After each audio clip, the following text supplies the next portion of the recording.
Ouais, c'est dur, c'est long, j'y arriverai jamais, ça le fait pas, ça veut pas, ça use, ça use. Mais c'est ça le processus de changement, c'est ça le processus d'intégration, c'est ça le processus d'harmonisation de ces polarités intérieures, c'est ça donc le processus de satisfaction de ces besoins fondamentaux qui correspondent aux dites polarités. Voilà.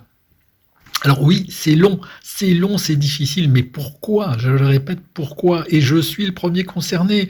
Ne croyez pas, je suis comme vous, je suis aussi dans l'œil du cyclone, je suis pas un être accompli, un sachant qui a compris et qui vous dit oui, je crois avoir compris, parce que c'est mon métier, avoir analysé, avoir compris en théorie le fonctionnement de pas mal de processus, mais je suis très loin de les maîtriser tous, très loin, sachez-le.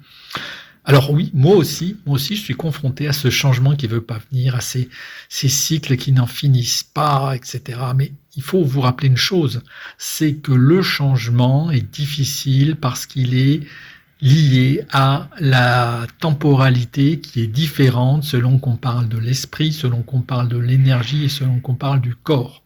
Vous pouvez conscientiser quelque chose d'un point de vue psychique, d'un point de vue mental, d'un point de vue de l'esprit.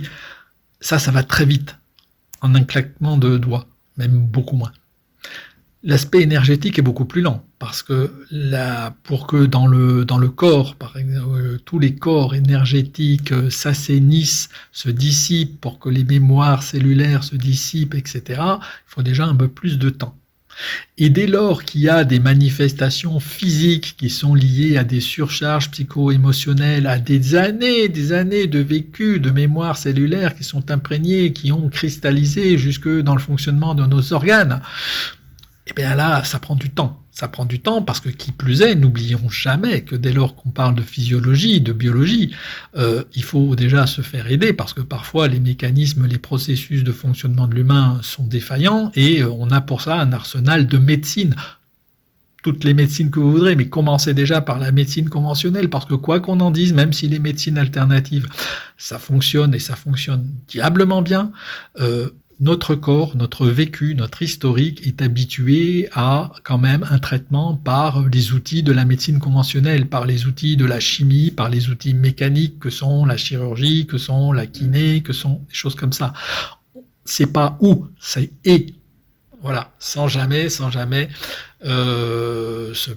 priver d'un diagnostic le cas échéant. Donc ça, c'est pour la physiologie. Donc, un désalignement des temporalités. Vous pouvez avoir compris quelque chose, il faut laisser le temps que ça infuse au niveau énergétique et ça faut laisser le temps que ça guérisse au niveau physiologique.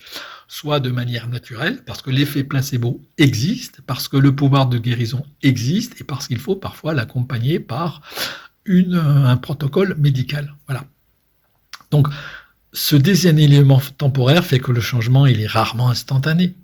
Il y a, qui plus est, comme je l'explique dans le livre, les processus, les différentes itérations du processus d'intégration.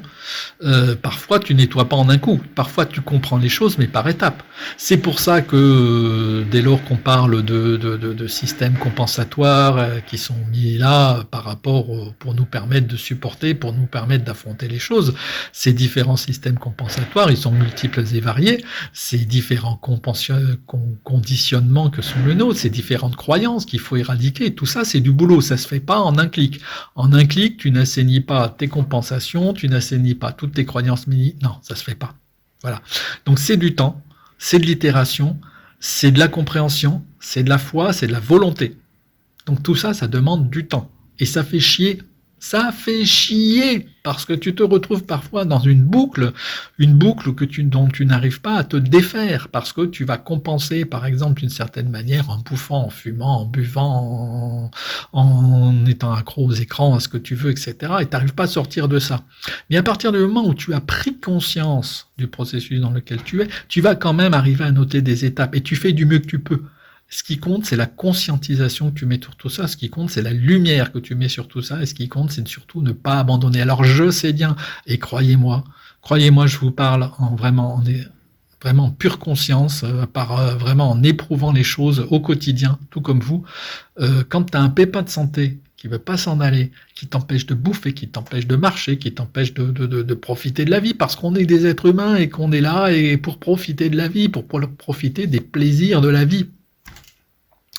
Eh bien, c'est dur. C'est dur et c'est difficile. Voilà. Alors, faut aussi ne pas sous-estimer l'accompagnement. L'accompagnement, il a aussi plusieurs formes. L'accompagnement, pour ceux qui ont la foi, ça va être dans la prière, ça va être dans l'écoute des guides, ça va être, voilà, ceux qui y arrivent, ceux qui ont ces facultés-là, ceux qui arrivent à se connecter à tout ça. Mais pour beaucoup de gens, c'est difficile. Pour beaucoup de gens n'entendent pas ces messages, beaucoup de gens ne vont pas voir des synchronicités, etc. Et c'est pas grave, ils sont quand même sur le chemin. À partir du moment où tu as conscience que tu vas arriver, que tu es dans un processus, que tu as conscience que des choses ne vont pas, que tu as besoin d'évoluer, ça va se faire. Hein. De toute façon, même si tu as des facultés, que tu arrives à entendre des messages de tes guides, etc., quand tu es bien amoché sur le physiologique, ça se ferme, ça s'assombrit, tu n'y arrives pas. Donc là, c'est là où il faut beaucoup de foi. Voilà. Bon, c'est quelque chose que je développe, c'est le cœur du deuxième ouvrage, la métaphysique du changement, c'est la complexité de ce changement, c'est le cœur du bouquin, croyez bien que je parle de là d'où je parle, je sais ce qu'il en est, personne n'est déjà arrivé, personne, et moi le premier, je suis pas arrivé, moi je suis juste sur la route, et alors si on peut s'entraider, eh ben c'est avec plaisir. Allez, bonne journée.